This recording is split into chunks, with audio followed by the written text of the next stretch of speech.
Good evening, everyone. Thank you so much for joining us for tonight's Money Matters event. We're so happy to have you joining us, and we are excited to help you build your financial literacy skills, especially in regards to our featured topic tonight, which will be talking about investing and retirements. While we give everyone some time to get logged in and joining this Zoom session, I'm going to go over some Zoom housekeeping tips just to make sure that we are all on the same page and we have a smooth session together. First, we do ask you to please check and confirm that your Zoom profile is showing both your first and last name, as well as your pronouns if you wish.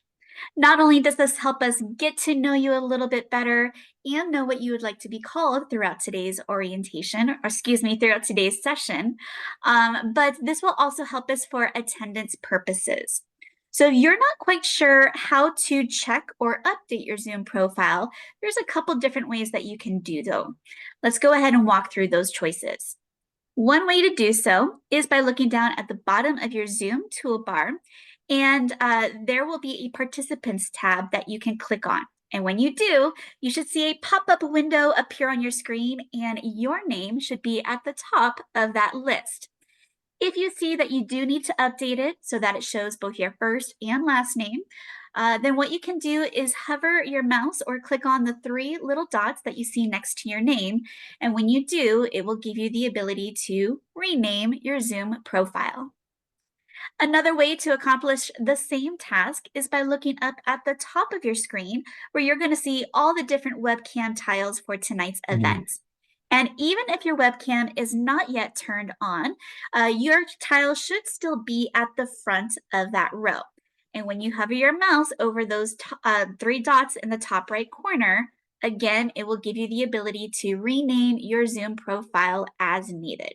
So thank you in advance for making sure that shows both your first and last name, as well as those pronouns if you wish. Now, please be aware that this session is going to be recorded for educational and promotional purposes so that we can show future students what they can expect in a Money Matters event. Also, for those who weren't able to join us for some or all of tonight's event, they can still be able to watch and learn. And also, that way you can access this link later through our YouTube page to watch a recap of everything that we covered. If you do not wish to be part of that recording, you are welcome to have your camera off. There will still be ways for you to participate and engage throughout the webinar. But if you have a webcam on, we welcome that. We love putting faces together with names, and so the choice will be yours.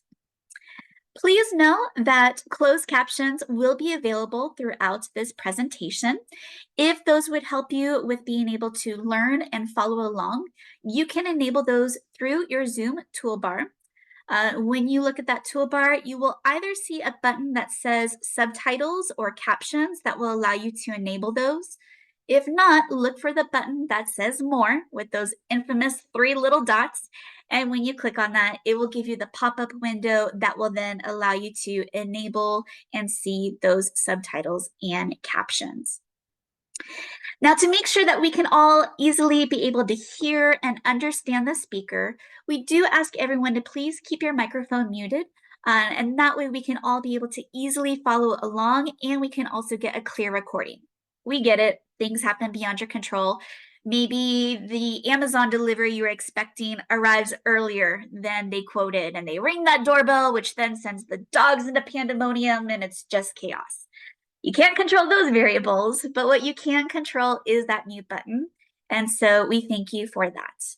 But all of that being said, we want to make sure that tonight's event is a learning opportunity and that we are available to support and assist you with any questions or challenges that you may have. So please use the Zoom chat box feature that again is available through your Zoom toolbar to communicate with us, and we will be checking and responding to that throughout tonight's event.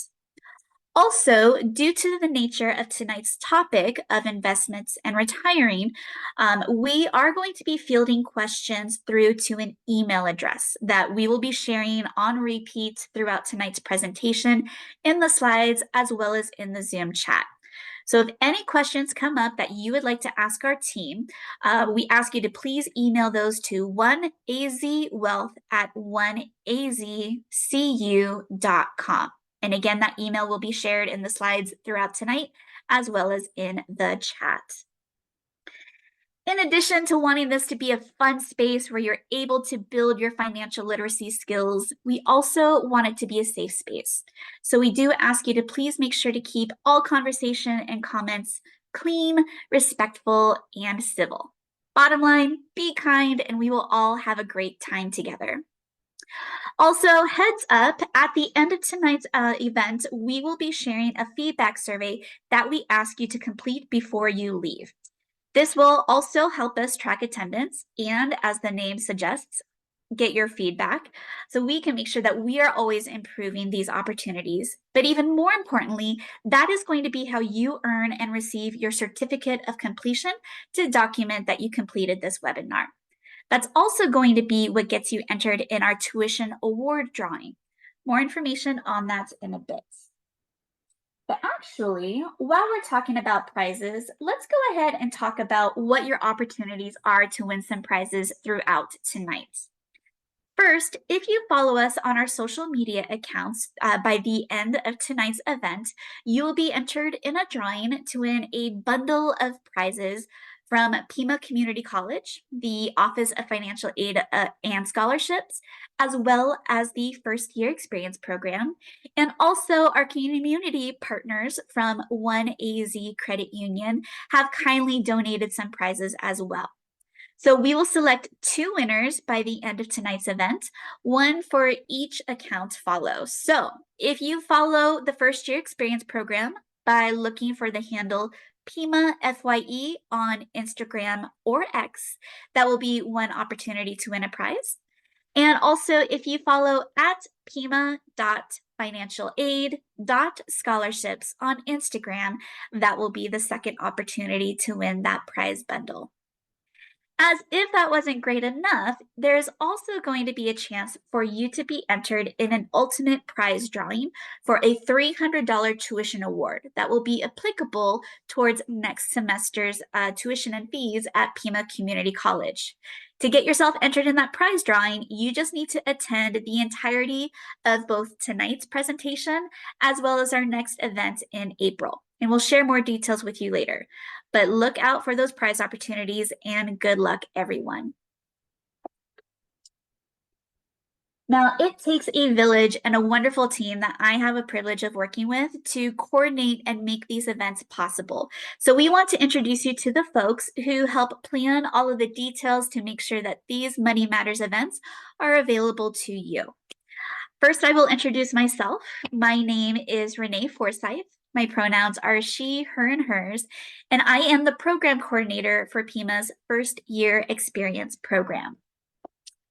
I am going to hand the mic over to our team from Financial Aid and Scholarships so that they can introduce themselves. Thank you, Renee, and welcome everyone. Good afternoon. My name is Carla Gonzalez. My pronouns are she, her, and hers, and I'm the Assistant Director of Scholarships and Outreach.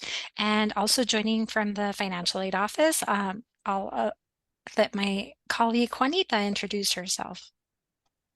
Hey everyone, my name is Juanita Bonillas, and I'm the manager of the Second Chance Pell Grant Program within the Office of Financial Aid and Scholarships. Welcome. Hello, everyone. My name is Anna Brown. I am the coordinator for scholarship operations. My pronouns are she, her, hers. Welcome. We're excited to have all of you tonight. Hi, everyone. Good evening. My name is Simara, and I'm the program coordinator for Outreach and Scholarship Database Operations. So if you haven't completed your FAFSA, make sure that you do so. It's a pleasure to be here with all of you today. And I'll let the team from OneAZ Credit Union introduce themselves. Thank you. My name is Vanessa Alfaro, and I am the regional sales leader here in the Southern region for OneAZ Credit Union. And I'm missing my partner in crime, Mike Moreno, this evening because he welcomed a baby girl recently, but normally he'd be joining us. But thank you for sharing your time with us this evening, and enjoy the presentation. Oh, that's really exciting. Please share our congratulations to him. Also joining us tonight is Thomas Mitchell and also Robert Savage. They will be introducing themselves in more detail once we get into the main presentation. But what I want to first do is show you an introduction video to give you a taste of what we will be covering throughout tonight's featured topic, which is investing and retirement. Let me get this queued up for y'all.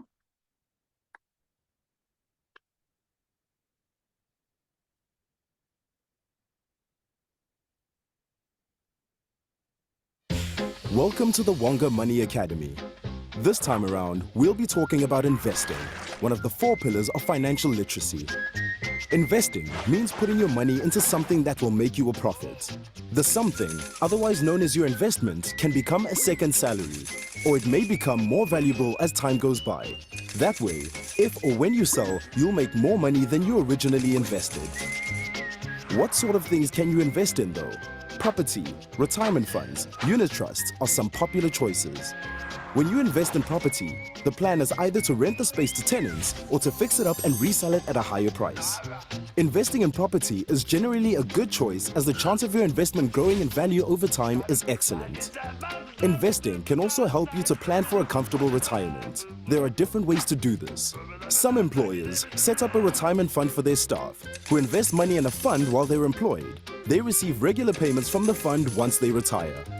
Then there is the retirement annuity option. This is a private pension plan because rather than making payments into a group fund, the idea is to go it alone. You can choose between investing in the fund whenever you have extra money or keeping to a regular payment schedule like monthly or quarterly investments. All right, so we don't want to give away it all because like I said, we have some subject matter experts who want to share with you the tips and tricks that are key to know in this topic. So without further ado, I will hand the mic over to Tom. Thank you. Let me see if I can get this screen to work here for sharing. All right, excellent. I hope that's showing correctly. Hello, my name's Tom Mitchell. I'll do an introduction here, but just for compliance purposes, this slide here is our intro slide and provides all of our formal disclosures. As a reminder, this presentation is created for educational purposes and informational purposes only, and is not intended for any ERISA, tax, or legal or directly investment advice. All investment advice is given out on a personal basis after we've had a chance to talk with anyone on an individual basis. So we're providing great education and information here for today. The next slide I wanted to share here is how to connect with OneAZ. OneAZ Wealth Management is actually a department of the OneAZ Credit Union. We are fully staffed with financial advisors, or we call them wealth advisors. They're fully licensed with their securities licenses. We actually have our securities licenses held at LPL Financial, one of the largest national independent broker-dealers. Our website is oneazwealth.com. Lots of great information. Even after this presentation, I urge you to check us out. And there's lots of webinars that have been pre-recorded that we have on our website on other topics that you might find of interest. Again, if you have questions about tonight's presentation, you can email us, and we'll certainly follow up with you afterwards from today's presentation at the OneAZ Wealth at oneazcu.com.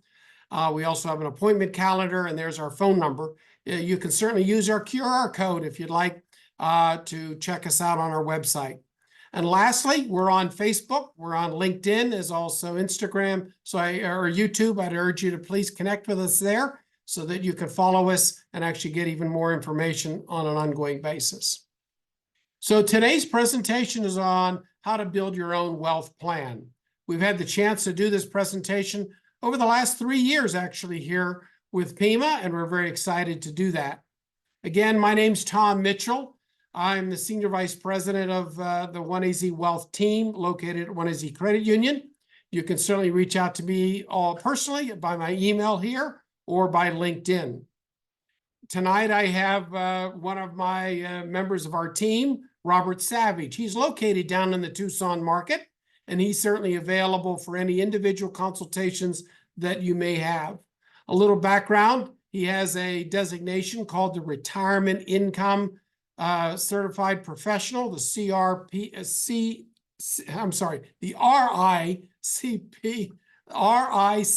which is the Retirement Income Certified Professional. It was a designation issued by the American College of Financial Planning. Prior to being a financial advisor, actually, Robert was an attorney, and he's a graduate of the University of Arizona College of Law. And prior to that, he got his bachelor's degree from Portland State University. So Robert's here with me. So Robert, are you there? Can you hear me? Yeah, I'm here, Tom. Thanks, Dan. Don't worry about the designation. I still mess it up too. All right. But yeah, I hope everyone's enjoying their blustery day down here in Tucson. Yeah. All right. Well, today we're going to talk about a number of things. We're going to talk about something I call the opium path. I'm going to talk OPM. That means I'm going to talk about the 5 basic areas of everybody's wealth plan. I know many of us on this call are interested in how to grow their wealth or even start their wealth plan so that they can retire at some point in their life and have assets. So we're going to talk about all of the components. There's 5 basic components. And then I'm actually going to talk about how do you measure up, and then maybe give you a yardstick, if you will, of how you want to compare yourself going forward in life, that you can actually see, are you on track or not? And then I'm going to wrap it up with some takeaways. All right, let's get started with the OPM pathway that we talk about. OPM stands for, first is the O, and that's standing for organizing your financial data. Really, that's organizing not just your data, but also your objectives. As we meet with individuals, and we start with individuals, whether they're in their 20s, 30s, 40s, it doesn't matter. The fact of the matter is everybody has objectives, and many times we don't organize our financial affairs appropriately, and we need to do that. Part of that organization is a balance sheet, and I urge you all, if you're just starting off, start off with a balance sheet. What is a balance sheet? That's all the assets that you own and all the loans that you have. And sometimes they may be hefty on the loan side. But the bottom line is you'll know how much you own and how much you owe. And that tells us where you stand on a balance sheet basis. Over time, over life, what do we want to do? We want our assets to grow. That's what we own. And we want our debts and our liabilities to go down. That's who we owe. And hence we have a much stronger balance sheet over time. So it's important. It's amazing how many people come into our office and they're in their 50s or 60s and they haven't done a balance sheet like I've just described in a long, long time. So I urge that to be done.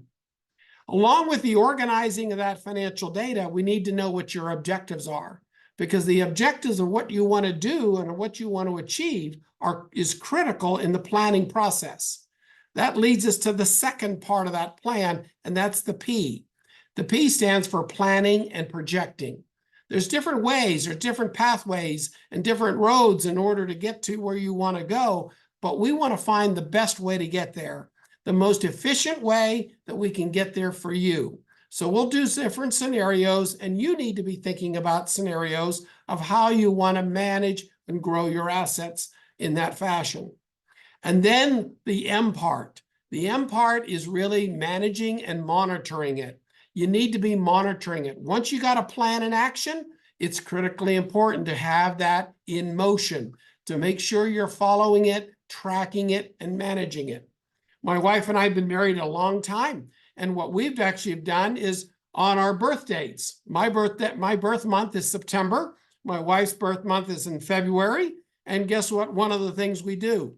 Now, this started because of my wife. My wife is actually an accountant. She does a balance sheet on us. So we do a balance sheet twice a year. So we've been able to do that over a number of years, and then we've been able to monitor that and to see how far along we have progressed in our own financial lives. But that's a good call out. So think about the O, the P, and the M. And if you notice, it's a circle. It's not linear, it's a circle. It's an ongoing process. So some of you are just beginning the process. Some of you may have parents or grandparents that actually are in this process now, and just recognize the importance of that ongoing cycle. Because as you're younger in life, your objectives are different than they are when you're older in life.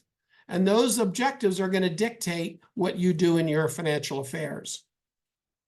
All right, let's talk about the basic financial pyramid. Many of you have heard about the pyramid, but if you haven't, here's how the model works. We like to look at a good, strong pyramid of building up your assets using a foundational approach. What is your foundation? The foundation is savings and maybe money market funds, maybe even life insurance, something that you know is going to be safe and secure and will not crack. It will not break down. And that's why it's the biggest. It's the biggest base. And as you progress in your financial investment strategies, you'll go from conservative, you'll go up to the growth category, as you can see, and all the way up to the speculative. Speculative is the most aggressive strategy, but you have to understand, you have to recognize everything has risks. And we're going to talk about risks here in a minute.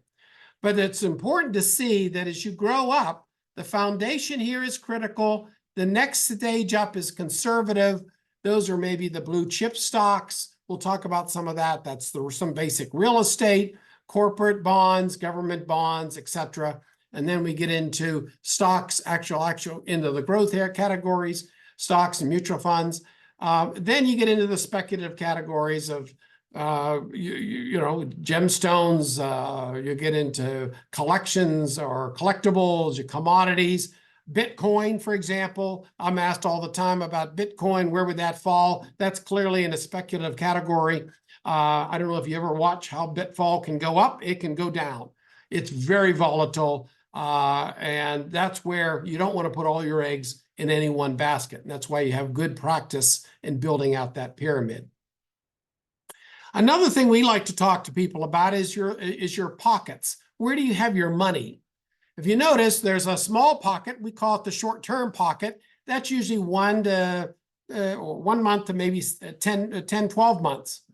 That is really designed for your immediate cash needs. Now, if you're just starting out, one of the rules of thumb that I counsel people is you need anywhere from 3 months to 6 months of your income. Because if a calamity occurred, you got laid off from your job, you needed cash for an unplanned need or an unplanned occurrence, you need to make sure you have that available. And that's why the short-term pocket needs to be thought about, and you need to have money there. But as you grow and grow, then you go up into the midterm. And you can see that midterm pocket is bigger than the short-term. The long-term pocket is even bigger. And that's really dealing with retirement assets or assets that you don't need for 5 years or longer. One of the faults that we see with many individuals as they start to build up their assets is that they can continue to build up that small-term pocket. And that small-term pocket has most of their assets. What do I mean? For example, CDs or money markets. Those are usually very short-term investments.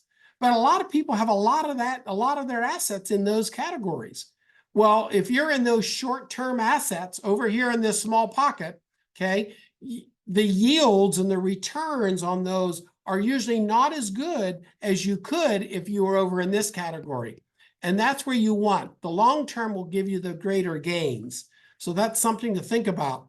Making sure you have money moved from one pocket to the next pocket and not have too much in any one pocket. Let me use an example like Casey here. Casey, on a short-term basis, she has a big birthday party she's going to plan for. She has some dental work she needs to do. That needs to be in her short-term pocket. Midterm, well, guess what? She has a big family reunion. She's got a new car.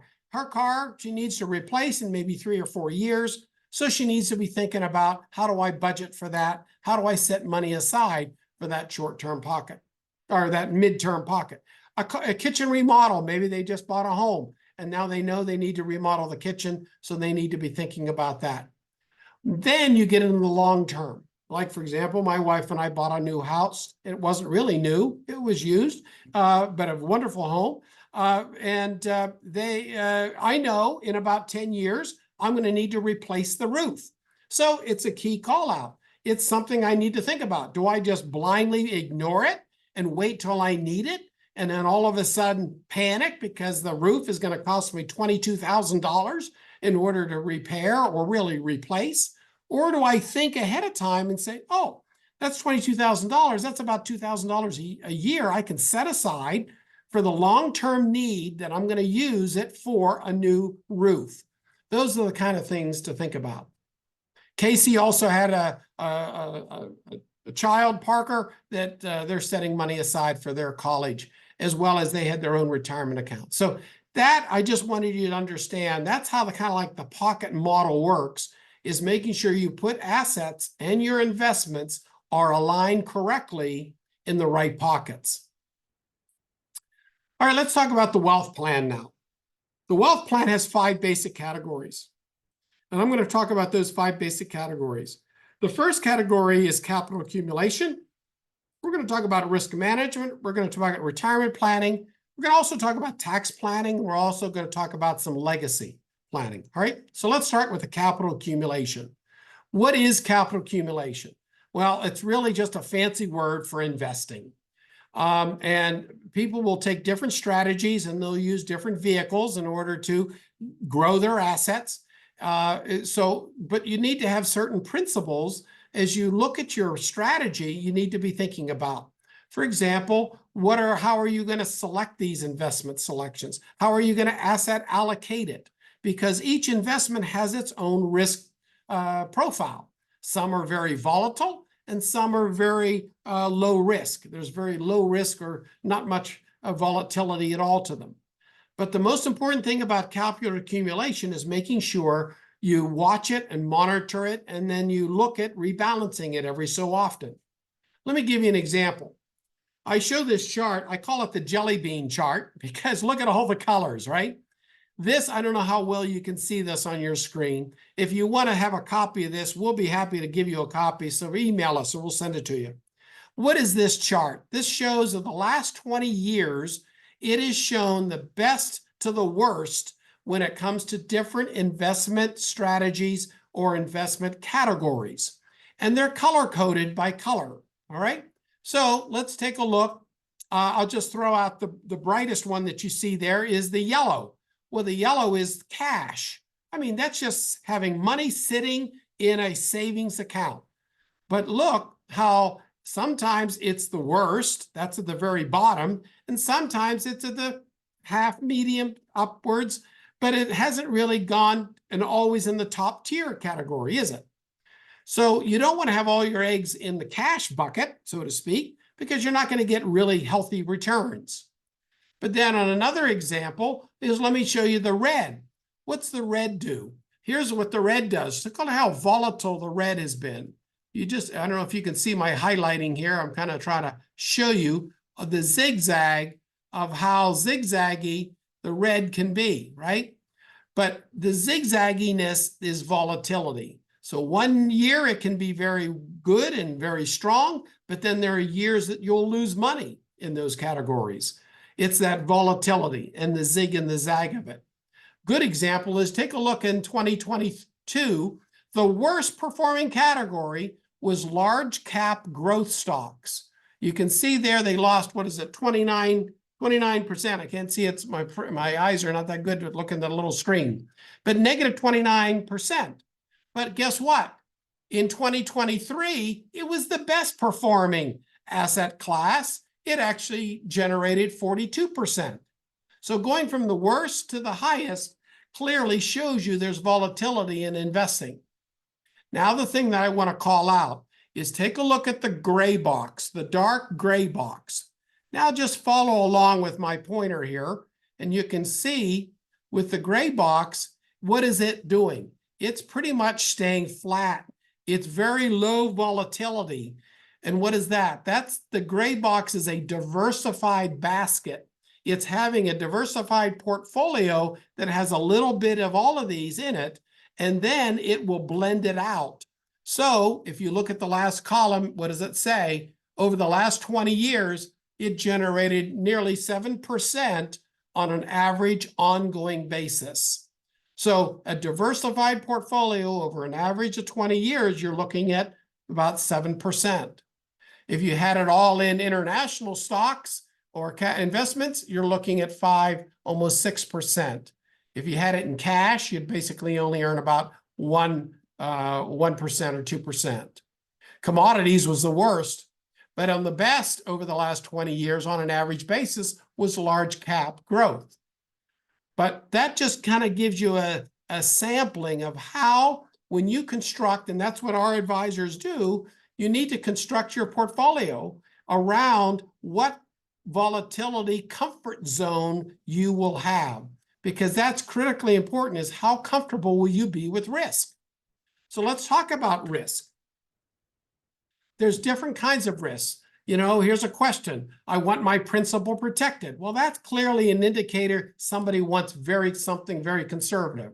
Or I have a hard time having anything zigzag. I don't want to hear about a loss. But some people can tolerate a small short-term loss. Some people might even tolerate a moderate loss. And some might be able to say, hey, I'm in it for the long term. I'm willing to ride the wave of ups and downs. I'm willing to go long term. So here's a good little chart to show you from the very safe or the very low risk category, might be cash over here in the far left category, with really no growth opportunity. Then you have CDs, you got fixed annuities, you got fixed index annuities. Then you go over, when you cross over here, everything blue is now having some volatility, and that now has more risk. Will it give you better return? Well, I can't promise, and no one can promise great returns.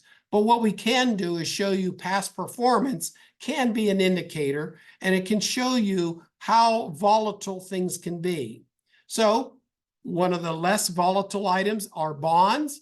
However, last year it was horrible for bonds, because we'll talk about that in a minute. When interest rates go up, bond values go down. But the fact of the matter is, if you're looking at it a longer term basis, stocks, yes, they have the highest risk profile, but they offer the highest growth potential. All right. So another category we talk about using this same chart is, are you a saver or are you going to be an investor? The saver is usually over here in the gray boxes. An investor is somebody willing to take some risk. And if you notice, we have these little arrows going up and down, and the things that are most volatile will show you have the highest risk going up or going down. When you have things that are very safe and secure, there's things that can be principal protected. All right? Great way to look at it. All right, when we talk to clients and we educate clients, we'd like to talk about investments have their own style about them. And we kind of use this little acronym, STYLE, S-T-Y-L-E. What are we talking about? Well, here's what they mean. The first is the S, and the S stands for safety. How safe is the investment you're looking at? Can it lose money? Will you lose money? What's the potential for loss? How safe is it? Is it secure? And then that's a big factor in the equation, because generally things that are very, very safe or very, very secure will give you less returns. The next category is the tax treatment of the investment. Some things have high taxability, have things low taxability. Some things are tax favored, for example, that if you invest them in it and you hold it for a period of time, you actually get better tax treatment. So we always look at the tax features of the investment. The next is the yield or the growth potential. Is it yielding something, or is it just all about growth? So we'd like to understand what's that yield and growth. Next is liquidity. How liquid is it? Well, can you get to the money? Can you liquidate it? A good example would be a home. Well, a home sounds great. It has safety. It has a lot of good tax advantages. But is a home very liquid? No, not really. You can't sell it today or tomorrow overnight and get a good value for it. But a stock or a bond are highly liquid. You can liquidate it almost on a day's notice here. You can call in the order, sell it, and have the cash available almost instantaneously. So some things are very liquid, but some things are not liquid at all, and understanding the needs for liquidity. The last under the style category is estate planning impacts. Different investments will impact your estate differently. Some are designed to actually benefit your estate. Some assets actually have clauses or features that allow benefits to be passed on to heirs. So that's something to think about. So as you get older, the investment selections that you look at will be different as you go up and down this acronym here, style, and looking at it. I get a good example. Someone young, just getting started, well, safety may not be that important to you. But maybe you have a great job and you're earning a lot of money. Guess what? You're going to be paying taxes. So maybe taxes is a concern. So you don't want to pay a lot of taxes. You certainly would like growth. You want something that will grow well. Liquidity, well, maybe you need liquidity, maybe you don't. Or maybe you're saving money for a down payment on a house, or a down payment on buying another car or a truck, or whatever it might be. You have to think about the liquidity features of the investments. As we get older, it's always thinking about the estate plan. As we talk to some of our more senior clients, we always want to talk about the impacts of their estate and where and how the assets will be distributed upon their passing. Where do they want it to go? How and when? And do they want to pay taxes on a high brackets, or are they interested in low brackets when it comes to the estate planning process? So this is a great little acronym. I urge you to think about when you start your investing plan, think about how those will impact you. And then, Tom, before you move on from that slide, yeah, it's always important that there's no perfect investment that's going to get all of those things in it. For Oh, example, if you're typically looking for something safe, but you also want access to it, you want it to be liquid, you're probably going to trade off some growth. Whereas if you don't need the access to it, but you still want it to be safe, you can trade off some of that liquidity and get some additional growth to it also. And then I know we just threw a ton of information out to everyone about this, but I always like to tell people, you know, you don't have to be great to get started, or you don't have to be great to get started, but you do have to get started to be great. So, oh, that is so true. Yeah. And I think you bring up a good point.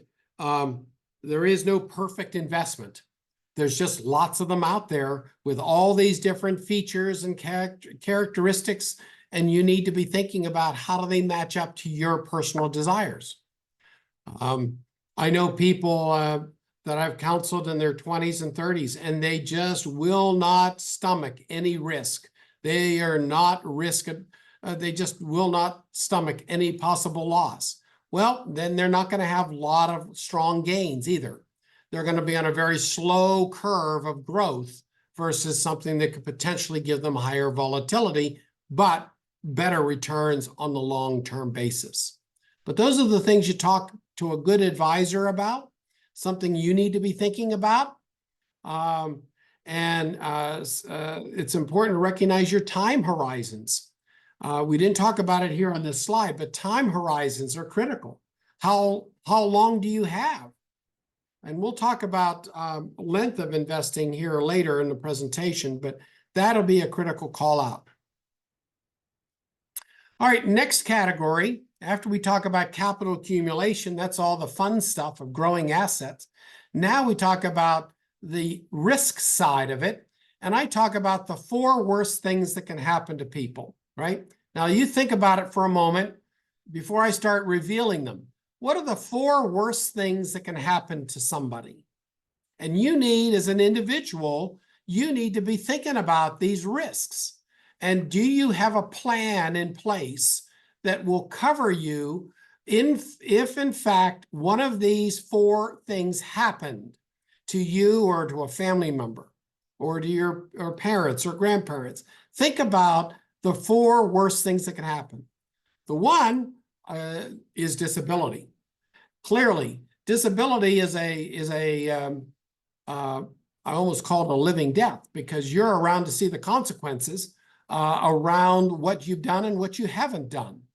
So critically important about disability and understanding the power and the need to manage that and to recognize. Now, many of us count on disability insurance, maybe from our employer, and that might be our solution. But if our employer doesn't provide it, then we have to recognize there's a risk there. Another is premature death. if in fact you have family members and you have people that are basically looking to you for their support. How do you manage that? If you passed away suddenly, how would that go off? How would that life event take place to the family members? The fourth risk, property loss. Property loss, what is that? Well, most of you, if you own an automobile, you're covering that right now because you have what they call auto insurance or property and casualty insurance, meaning that if you had a property like a home, or if you have a car, you have an automobile, you need to have insurance on that automobile for state law, but most importantly, will it cover the basic needs if you had that accident that might occur? The last one, and this is where many of you that have older people and your family members, parents, grandparents, even great-grandparents, you might recognize the need for health and long-term care risks. This is a big risk. It's a growing risk, and we'll talk about that in a minute. It's a reality that people need to be thinking about. But knowing these risks exist, and they always exist, no matter how old you are and at what age you are, you will recognize these risks are real, okay? I'll share this quick little story. I knew an individual that she graduated from college. Matter of fact, I'll tell you where she graduated. She graduated from, she actually took some courses at a community college and then went on to a 4-year degree. And then she went on to become a doctor. At the doctor level, she was a medical doctor, a family physician. And she was 31, 32 years old. She was married. She actually had 2 young babies at the time. All right. Life was great. Things were awesome. Right. Well, guess what happened? She came down with cancer, and it was diagnosed, and she needed treatments, and that made some health concerns.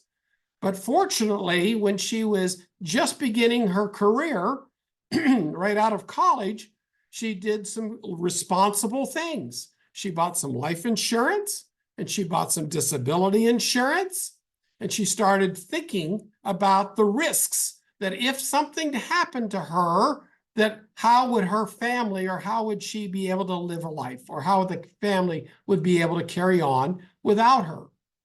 Now, I got to tell you the good side of the story. She received great treatment. She is now through that process. But again, the fact is that those risks were there and they were real. And the disability needed to be thought about, as well as the premature death risks of having her pass away and leaving 2 children behind. How would they manage through life without her? So those are key call-outs. You always have to be thinking about these 4 risks. Let me talk about disability. Disability, as you can see, the chances of disability actually grow as you continue to get older. And as we get young, we don't think there's really a very big chance of a disability occurring. Well, there really isn't. However, as we age, you can see the disability continues to go and grow. So it's a real call out that people, as they get older and older, this disability is a real risk that you need to be thinking about. All right, let's talk about retirement. The third category is retirement. And I know many of us on this call are in your 20s, maybe your 30s. There's a strategy, maybe some of you have heard this strategy called FIRE. FIRE, F-I-R-E. What does that mean?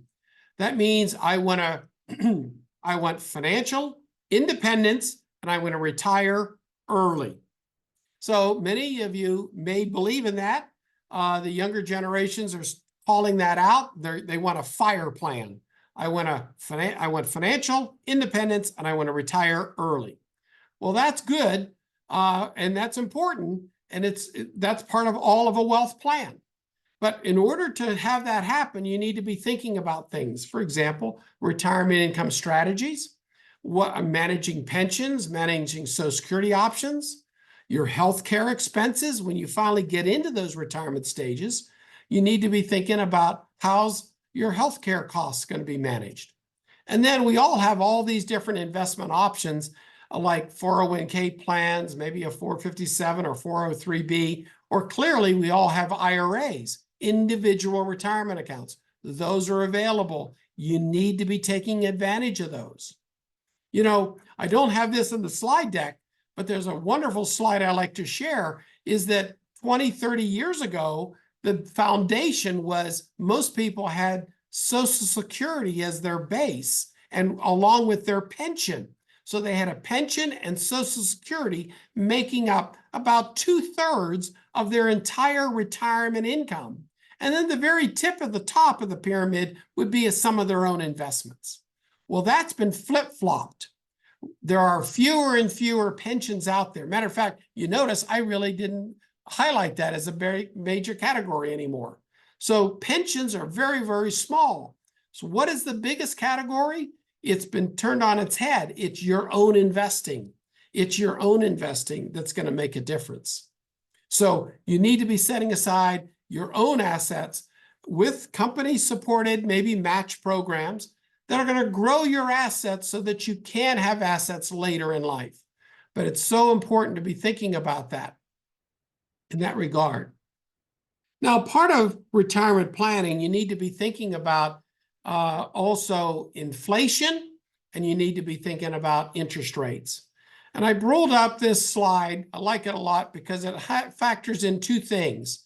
The blue line, just so you can see historically, going back to the 1950s, this shows you on the blue line what happened to interest rates. Look at that. In September 30th of 1981, the 10-year Treasury yield hit the all-time high of 15.8%. I remember that. I was in the business. I just started my career in 1981, actually. But look what's happened over the last 30, 40 years. Interest rates have just had this long-term trend towards zero or down to almost zero. If you notice, this is zero right here, guys. Look, it's almost zero. And then what have we happened over the last 3 years, 2 years? We've seen this spike of interest. So that's a big call out. And this is affecting a lot of people because their investment strategy was not in alignment for that potential occurrence. The next thing I want to call out here is the gray line here, right? The gray line. What's this gray line? Well, that happens to be the real yield, because what this has done is it's factoring in inflation. Inflation right now is factoring in at about 3%. We're just using here in the June number of 2024. Inflation was at 3.9%. But the fact of the real yield was we could get a treasury yield of about 3.99. So what was your real rate of return? If you notice, it's right here, right here. It's 0.09. It's almost zero. So yes, I bought something, it's earning 3.99, but I'm really not earning much at all because 3% is going out the door in inflation. So it's a call out to recognize that we always look at what we call the real yield is. What is the real yield? So what is the real yield over the last, well, 40 or 50 years since 19 or 60 years from 1959, it's only been 2%.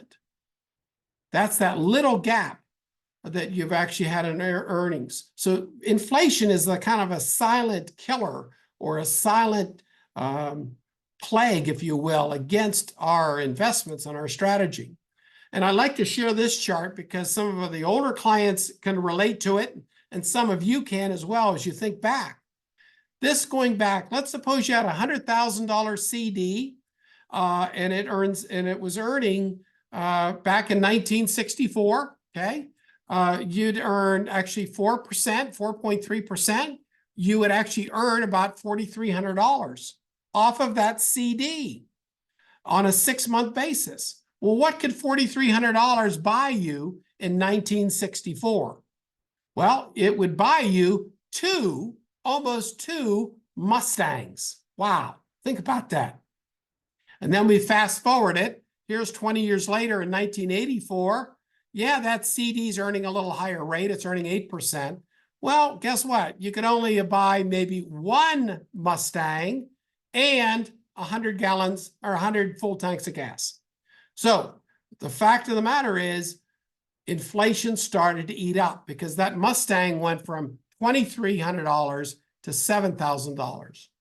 Now in 2004, that Mustang now is up to $18,000. And your CD only earned 2%, or basically $2,600. You couldn't buy a Mustang. Maybe you could get a top engine kit for the Mustang, which is about $2,600. And now, just this year, just now, in 2024, a 6-month CD is earning 5%, 5.25. That 5.25 is giving us maybe $5,200. However, the Mustang is what? $30,000. You can't get a Mustang at all, but maybe you can get an exhaust system or a cooling engine kit or something for the $5,200. But that's a real call out of how inflation can eat away at your assets. Here's another example of the power of loss, of recognizing. I use this as an example of a certificate of deposit. People think, oh, that's safe. I'll just buy it. I know it's safe. But if your purchasing power is being eaten away by this inflation, I'm using a 3% inflation rate, you can see you're actually having your CD go down in value, not even growing enough to meet your needs. So it really can be a major devastation to people if you're not recognizing inflation. So what does this all mean? It means inflation needs to be recognized, and the only way you're going to battle that is making sure you're investing in things that can be have stronger returns than inflation. You need to recognizing it's real. And you can ask your parents or grandparents or anybody from older generations how inflation has truly affected their life. It's a big factor. We've had an inflation spike over the last couple of years. It seems to be on a trend down now, which is good to see. And hopefully, through some of the government actions and some of the financial tools that are being used by the Federal Reserve, they're trying to manage that and bring that inflation number down. So that'll be a good thing for all of us. Okay, let's keep going. Let's talk about tax planning. Well, who likes to pay taxes, right? So I always call this out. Do you know the difference between tax avoidance and tax evasion? Do you know the difference? Tax avoidance versus tax evasion. Well, here's the real difference. I'll ask that to you, Robert. Do you know the difference between tax evasion and tax avoidance? Criminal charge versus not. Yeah, there you go. One you go to jail for, possibly. The other one, no. Matter of fact, the government may encourage you to do tax avoidance. Tax avoidance is like just managing your affairs appropriately to avoid taxes. I use tax avoidance a way of like avoiding a toll road. If there was a toll road between Tucson and Phoenix, yes, you got to Phoenix a little faster, but if you went around it and you took a different road that was not a toll road, you wouldn't pay the tax. Maybe it takes you a little longer, perhaps, but you could avoid the tax. Is that illegal? Nope. That's a great way to manage your assets. And in fact, Tom, there's a Supreme Court decision that talks about this subject as well. And it says there's not even a patriotic duty to pay even one more dollar in taxes than you absolutely have to. Oh, so true. So true. So tax evasion, you don't want to do. You got to pay your taxes. Don't think well, nobody's going to catch me. They will. And when they do, it can be devastating to you. But tax planning comes into how do I manage my assets? Are there things that are tax-free? Yes. There are investments that you can invest in that you pay no tax on. There are things that are tax deferred that you don't pay the tax now, you'll just pay the tax later. There are some that are tax favorable, things that are or tax designed to be, there's an advantage for you to invest in it because you get taxation, better tax treatment. So it's managing those tax liabilities and then having a diversified strategy.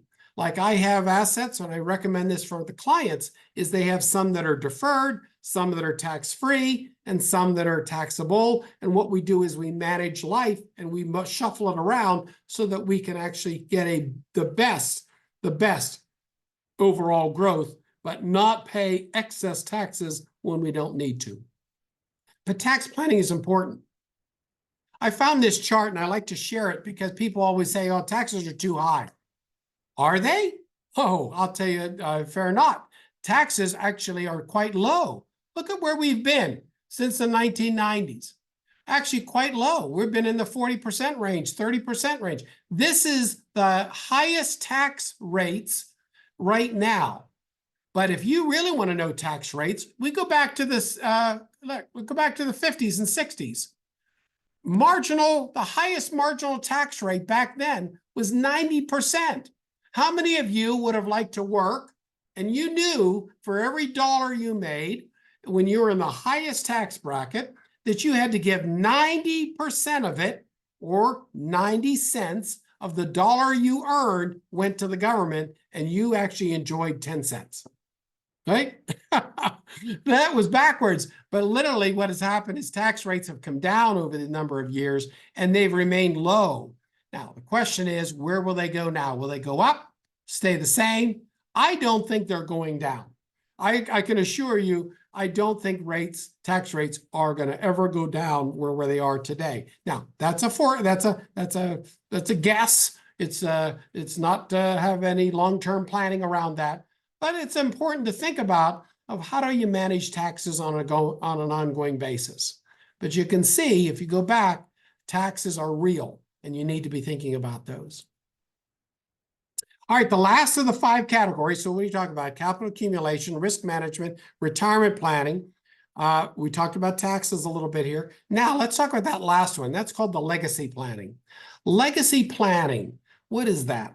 Well, it's really what's going to happen when I pass on. Maybe some of us that are young on this call right now, you don't want to think about it because you don't need to, because you're young. Mortality rate is very low for you. But some of your parents or grandparents, this is a real thing to think about. I know they're thinking about it. They're talking to advisors about it. You need to be thinking about it for them as well. This is an important category. What is it that these assets, or how will these assets be passed on? We just had a client recently pass away. He was in his early 80s. And guess what? He refused to do a will, but he passed away. He has $2.5 million and don't know who's going to get it. Well, we know who's going to get it. If they can't find an error for this person, and they're trying right now, and in fact, it's going to go to the state. The person's here in Arizona. It's going to go to the state of Arizona. They're going to sit it in their little kiddie fund and sit there and enjoy $2.5 million because somebody didn't do any tax or really the legacy planning. Sadly, he could have, if he didn't have any errors, maybe just at least give it to a charity or maybe to the community, maybe put it to so they could build a new park, or maybe to the university or to a college. Somehow, somewhere, this needs to be thought about and talked about. So this needs to be thought about. What do you have for wills and trusts? This is important. Powers of attorney. What are powers of attorney? Well, they are documents that help direct things if you're not able to do them. If you become medically or physically unable to make certain decisions. I'll use this as an example. If your parents, if one of your parents had a stroke or they got quite ill, both of my parents had dementia. They couldn't make any mental decisions on their own anymore. Fortunately, we had a power of attorney document that allowed that to be managed through me. So that's important for you to be thinking about for your own family members too. Who do you want to have make those decisions if you're not able to make them? So those are important things to think about, is succession plan, both personal and business. For some of you that might want to start your own business, And once you have a business, that should be an ongoing concern. You don't want the business to die just because maybe you died. You want that to continue on if possible. So who's going to take it over? Who's going to manage it? If donations and charitable organizations are big in your life, and that's an important feature and a desire of yours, please put that in your estate plan. Talk about it. And there's great strategies and solutions that can be brought up. This legacy area is a huge category. I can't spend enough time on it, but it's a big, big category. And if you have a parent or a grandparent, you need to ask them these questions. Have you taken the right steps? Do you have a will? Do you have a trust in place? What are you going to do? What happens if something happens to you? And how will that be managed? Now, let's talk about life expectancies, because this is a key call out of what's happened in life here. Life expectancies, this chart goes back into the 1800s. Look at this. Look at age 40. In the 1880s, the life expectancy of a newborn was age 40. Wow. And it's just a matter, look here, look in the 30s. Look in the 30s. The life expectancy, somebody starting in the 30s is actually 60. Well, think about it. When did Social Security come into play? Social Security came into play in the 30s. And they said if you were able to live to age 65, you could get a Social Security retirement check. Age 65. Think about it. The average person died at age 60. What are the chances of even having many checks be given out? Well, the checks, what happened is people lived longer. Look at the longevity. Now you're looking at pushing at age 80 for a newborn, age 80. And look, we're still writing out these Social Security checks at age 65. Or now it's 67. They did make that slight change, 67, 2 years. But the fact of the matter is all of this that is extra years of life through longevity that we've enjoyed. Now, this just shows somebody at their birth. Now, the fact of the matter is, if you have your parents and they're both age 65, the chances of one of them living to in their 90s, okay, is over 40% chance. Huge chance. So this is a big thing. People are living longer, and they need to make sure they're thinking about life longer. And they need to be thinking about assets. So that's where I want to bring into this and talking about how do you measure up. Because this is a great illustration. If we were here together in person, I always use a big tape measure. And I pull out this tape measure and I show you and I illustrate it in a way so you can see it physically. So help me out. Think about a tape measure, right? Tape measure. So for the first 30 inches, I call that the learning stage. These are the 3 stages of everybody's life. There's the learning stage. So for the first 30 inches, the first 30 years of your life, you're learning. You're learning what you are, what you're going to be, your new career plan. You're building out some basic foundations of your life and some basic life needs. That's in that learning stage. Then we get into the next stage, and that's talking about the earning stage. That's age 30. That's inches 30 all the way to age 60. So 30 to 60 now is your earning years. You're actually earning money, and that is a very critical stage because that's when you need to make sure you're setting money aside, you're investing it, you're managing it so that you can have money for the last 30 years of your life. And the last 30 years of your life, I literally call that the burning years, because it all depends on how much money you have to tell you how you're going to enjoy life later, and will you have enough in that burning years. So 0 to 30, you're earning, you're basically learning. The next stage, 30 to 60, you're now earning. And then from 60 and beyond, you're burning. You're burning up, using up everything you set aside. As advisors, I'll stop for a minute and just call this out. Everybody wants, most people, I shouldn't say everybody, I'll say most people, and many of you on this call, you want to be a millionaire. You know, becoming a millionaire is very easy. It really is. I've got a lot of people I know that are millionaires, and they started early.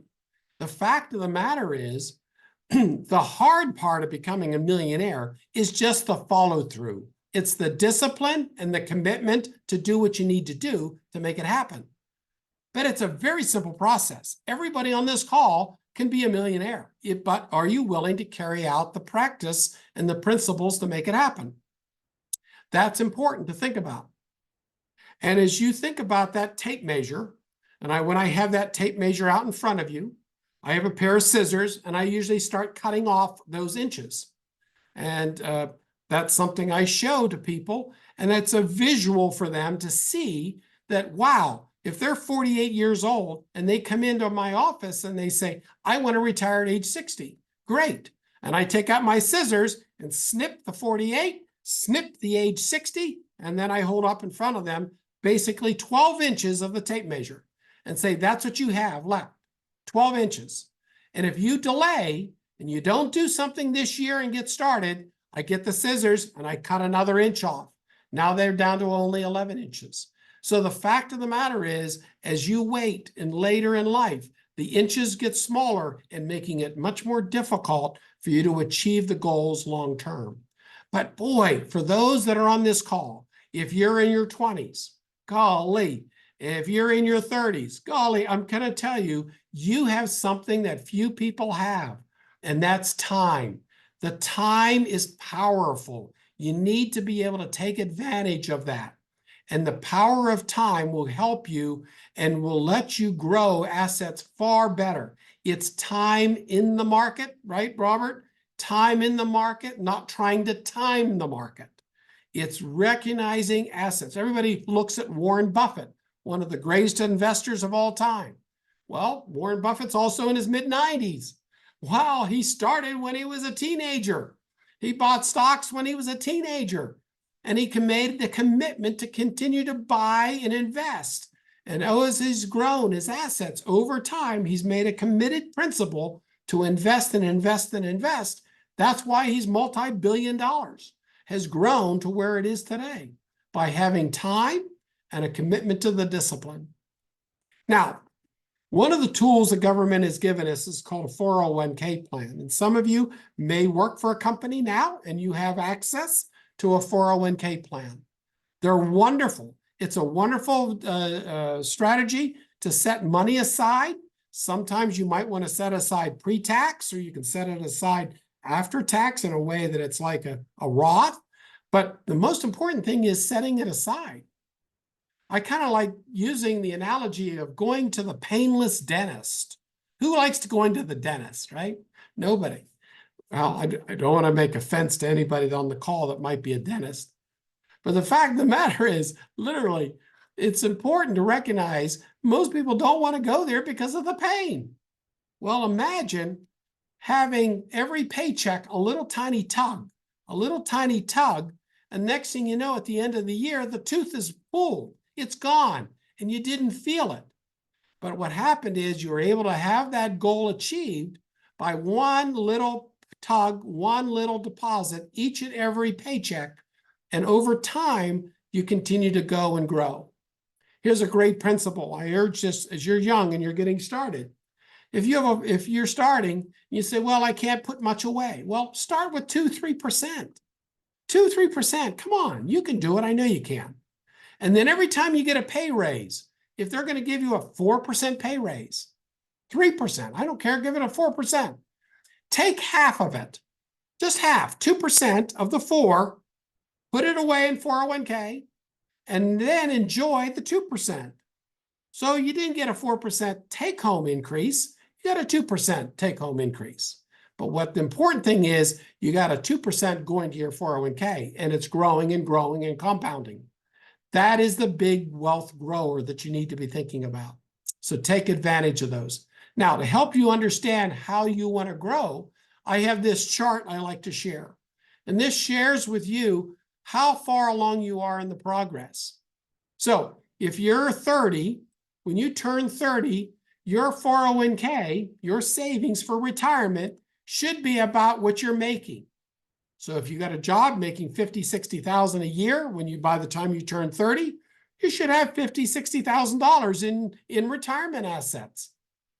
This is coming from Fidelity. It's a great tool that they've shown. But as you age, so if you have somebody age 40 and they come walking into my office, I say, what's your 401k balance? And they say, what's a 401k? I haven't started yet. Wow, they're way behind. They should have 3 times their income in the 401k. Because by the time they turn 60, way out here at 60, they should have about 8 times. 67, they should have 10 times.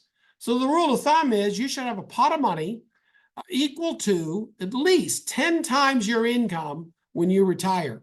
So if you're making $100,000 a year, when you retire, in today's dollars, I'm just using inflated adjusted dollar, you should have $1 million, right? That's what you're going to need. Because between that and Social Security, and if you have a pension, but more and more pensions are going away, it's going to be on you to manage your own assets and grow your own portfolio so that you can enjoy a retirement. All right? Wow. We've talked about a lot of things and we've covered a lot of things, but I'd like to kind of walk it through and let's talk about some of the takeaways. And I know some of you, and I'm being just partial to time here. We still have another few more minutes, but I want you to recognize, and I'm trying to motivate some of you to take action, because if you don't take action, you're going to feel it. You're going to be the one that recognizes the pain later. And I call this out, making sure you start your own OPM path. Are you organizing your affairs? Have you done planning? Are you managing and monitoring it? So critical. The sooner you can start, the better. Also recognize the 5 areas of a wealth plan, right? The 5 areas: capital accumulation, that's wealth, that's managing assets. Risk management, making sure you have your risks covered. What happens if I become disabled, if I have an automobile accident or something happens to my health? The next category happens to be recognizing risks. Do you know what your risk tolerance is? And great, there's a lot of great tools out there, and there's even calculators that can help evaluate for you what your risk is. What do I mean? One of the things we do with a client, one of the first things we do is we'll ask them a series of questions. They're just not hodgy-podgy questions. They're true questions that will help us determine what their risk level is. Depending upon their answers to these questions, it gives them a risk score. So at the end of the series of questions, they'll have a number. It might be 0, it might be 100. It goes from 0 to 100. 0 means absolutely no risk. 100 is, I'm ready to go to Vegas and let's roll the dice. So you go from one extreme, high roller, high gambler, all the way to no risk and basically safety and security only. So where do you stand in your risk profile? Are you a 30? Are you a 40? Are you a 75 or 80? Typically, the younger you are, the higher the risk you need to be thinking about, because that's going to give you the best rate of return over the longer term. Again, no guarantees here, but the fact of the matter is, if we look at historical performance and we recognize asset allocation and using a diversified portfolio, you can get maybe better returns. Then knowing and then comparing all those risks or those investment options. Making sure you use that little acronym, STYLE. Think about that. Talk to your own parents or maybe your grandparents if you're just getting started. What is your style of investing, mom, dad, grandparents, right? What are your own personal style? Do you have safety in mind? Do you have taxes in mind? Your yield, your liquidity, your estate needs? What are they? Managing life risks, knowing those real life risks occur and making sure you understand that tape measure, right? And thinking about, are you in that learning stage? Are you in the earning stage? Or are you in the burning stage? And that's important to think about how you are, where you are in your own life stage, and are you doing the things you need to do to enjoy life later? All I can say is start planning now. You need to act now. And I urge you to take the action. Very, very important. So what we've done is we'll take your questions. We'll provide answers. If you send us a question, email us. We'd be happy to email you back. If you need to call us, there's our number. You can call us, or if you need to schedule an appointment. I know, Robert, you're available. We've got other advisors, but Robert's right there in Tucson. If you just want to have a counsel, a phone call, on our website, you can actually schedule a Zoom or a phone call consultation with Robert. He's available. One of the benefits of OneAZ Wealth Management is that we make this service available to anybody and everybody. And this is a service we make available really to our members of our credit union. So a lot of times you'd have to pay very large dollars, high fees or high expenses to have an advisor, but we make OneAZ Wealth Management a service. It's available to anybody in our marketplace. So they come to know who we are and come to know who OneAZ Credit Union is. So I urge you to consider that and take the first step in your financial future. So I urge you to don't waste the time, because that's the most valuable asset that you have. Okay. So I want to say thank you very much. I really enjoyed having this chance to chat with you, share some of these ideas, some of these concepts with you. So I'm going to turn it back to the folks that are leading this call. If you have thoughts or any questions you want to ask me. Thank you, Tom and Robert. Thank you. Great information shared today. It's so important to learn about retirement and financial planning, and we appreciate your expertise today. We also have another great resource. Tom, would you mind allowing me to share my screen really quick, please?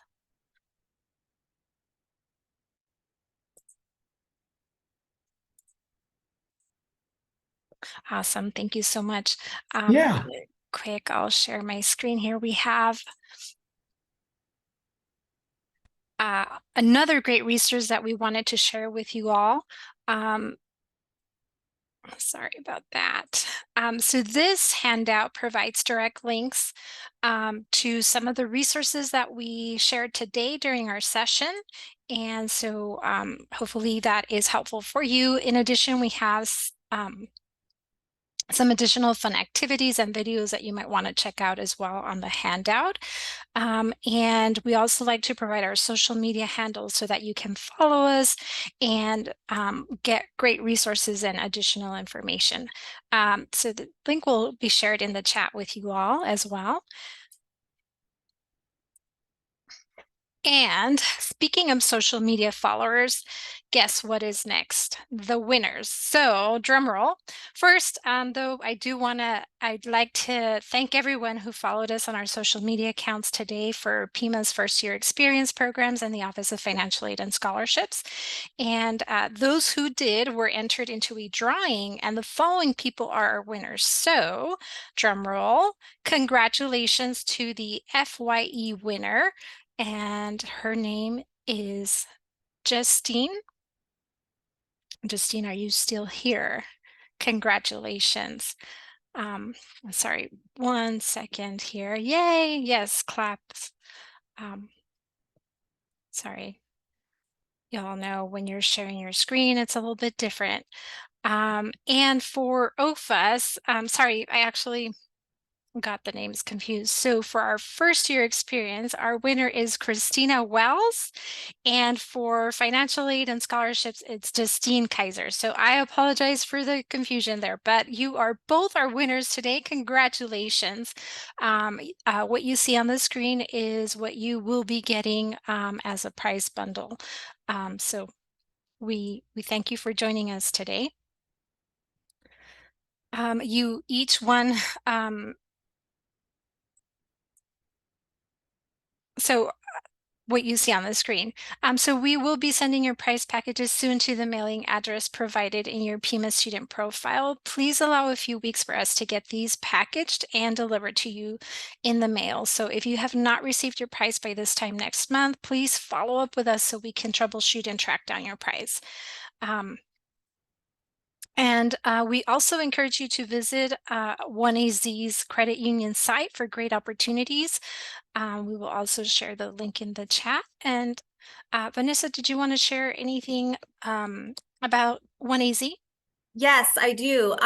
Tom had mentioned having that service available to you by becoming a member of the credit union. That's something that we do provide as part of our membership, that free financial advice. But we have an even more enticing offer, and it's only for this group.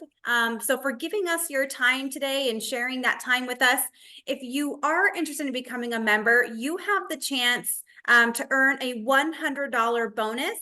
By scanning this QR code, it will take you to the website to open up that student checking account with us in order for you to receive your $100 bonus. So again, this is only something we offer to you amazing folks at Pima, whether you're a student or faculty member, and you just have to scan that QR code there or visit the website. So thank you again for your time, and I hope that we see you all as members in the near future.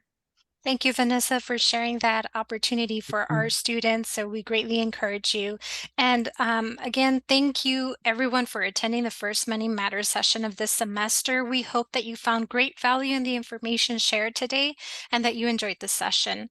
Our next session will be held on April 11th at 4:30, and the topic is credit scores. So please RSVP at the link shared in the chat.